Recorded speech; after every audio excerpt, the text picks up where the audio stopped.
आपने जिक्र किया कि जिस तरीके से लाल किले के प्राचीर से उनको नाम बदल करके यूसीसी के नाम बदल करके बोलना पड़ा, तो अब तक ये भी देखा गया है कि 4 ऐसे फैसलों पर मोदी सरकार पलट चुकी है ना। एक तो वक्फ संशोधन बिल, जो वो एक long term capital gains tax, broadcasting regulation bill और लेटरल एंट्री, इन 4 मामलों पे मोदी सरकार ने पलटी मारी है। और ऐसे ही अब कई सारे मुद्दे उठाए जा रहे नहीं, हैं। मोदी सरकार जो इसको है, मत बोलिए, मोदी सरकार मत बोलिए। जी एनडीए। मोदी की सरकार, हाँ एनडीए, मोदी की सरकार जब होती, मोदी, तो हाँ बोलिए। राहुल गांधी जो हैं वो लगातार अब जाति जनगणना की जो मांग कर रहे हैं, तो क्या आपको लगता है कि जाति जनगणना को लेकर के ऊपर भी एनडीए सरकार के ऊपर दबाव बनना शुरू हो गया है और वो कराएगी? क्योंकि उन्होंने, राहुल देखिए गांधी सब, का एक बयान आपने सुना होगा, एक सेकेंड, कि उन्होंने ये कह दिया कि अगर आप नहीं कराएंगे तो देश के अगले प्रधानमंत्री को कराने वाला है।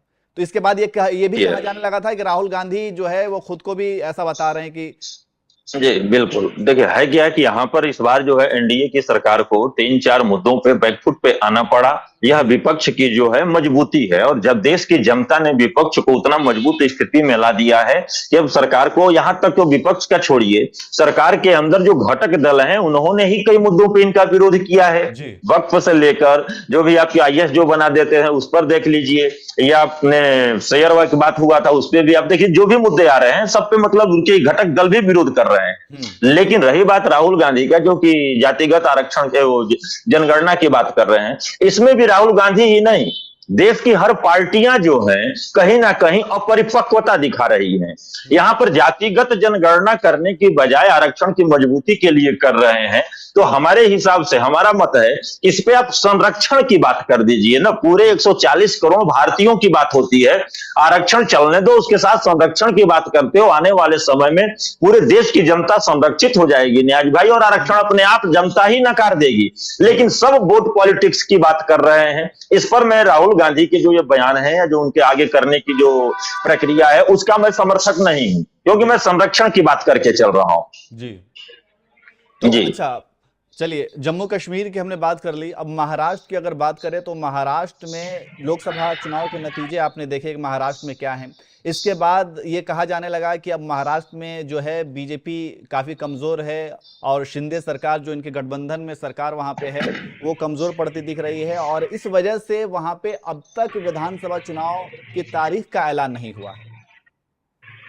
देखिए, महाराष्ट्र की जो स्थिति है भारतीय जनता पार्टी के लिए, वो स्थिति हो गई है कि आप पांव कुल्हाड़ी पे ही ले जाके मार दिए, कुल्हाड़ी पांव पे नहीं मारे। वहां पे जो विगत 2-2.5 सालों से घटना चक्र जो चल रहे थे, पार्टी तोड़ो सरकार बनाओ तमाम चीजें, आपको याद होगा, आपके साथ ही में बैठा था डिबेट में चुनाव के दौरान, उस समय भी मैं बोला था कि भारतीय जनता पार्टी महाराष्ट्र के अंदर सिंगल डिजिट क्रॉस नहीं करेगी। आपको याद होगा इस चीज पे, कई डिबेट में मैं बैठा। अब वहां पर शिंदे ही समस्या नहीं है, समस्या वहां पे अजित पवार भी है। और समस्या वही है जो इस सरकार के अंदर, इस जो भारतीय जनता पार्टी की वहां की कमेटी है, उस कमेटी का जो है इस समय डिमोरलाइज जो चल रही है। जो पिछली बार 106 विधायक हैं, लेकिन देवेंद्र फडणवीस का आप सुनेंगे तो कह रहे हैं कि इस बार मैं 100 जीतूंगा। ध्यान दीजिएगा। तो कहीं ना कहीं इस पर भारतीय जनता पार्टी वहां पे जो विषम स्थितियां पैदा करी है और हुआ है, उसके लिए पूरी तरह से भारतीय जनता पार्टी ही जिम्मेदार है। और वहां पर भारतीय जनता पार्टी हो, शिंदे हो, अजित पवार भी वहां पर नुकसान पहुंचाएंगे, क्योंकि अजित पवार बेशक एक सीट लेकर आए लोकसभा में, लेकिन पूरे महाराष्ट्र की अगर बात करी जाए तो इनके खंडित ही नेता हैं, लेकिन अच्छे नेता हैं, वहां पर जनाधार भी है।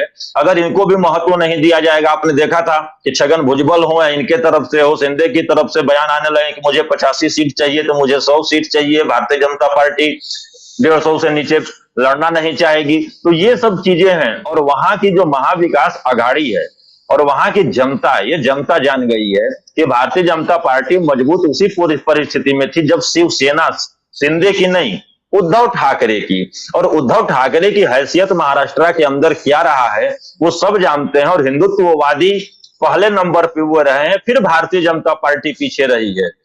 उन्हीं के सहारे भाजपा वहां पर बढ़ी है। तो भाजपा की फूट डालो राज करो की नीति खुद ही अपने को लेकर वहां पर धरातल पे नहीं, उनको रसातल में लेके जा रही है। आपने देखा अभी शिवाजी के जो मूर्ति का हुआ है, देश के अंदर कुछ चीजों पे प्रधानमंत्री जी के द्वारा उद्घाटन किए गए जो संस्थाएं और संस्थान रहे हैं उसमें भी भ्रष्टाचार नजर आ रहा है। तो अभी मुद्दा अब जनता को समझ में आ रहा है और सोशल मीडिया को तो आप देख ही रहे हैं जी।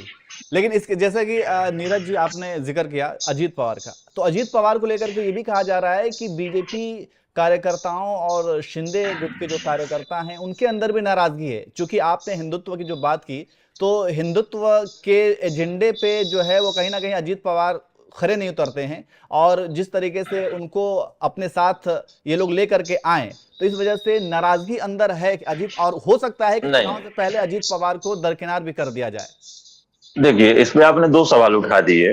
रही बात है हिंदुत्व की, तो हिंदुत्व पे न भारतीय जनता पार्टी खरा उतर पाई है आज तक, तो शिंदे कहां से उतरेंगे? शिंदे तो खुद ही किसी के पूंछ थे।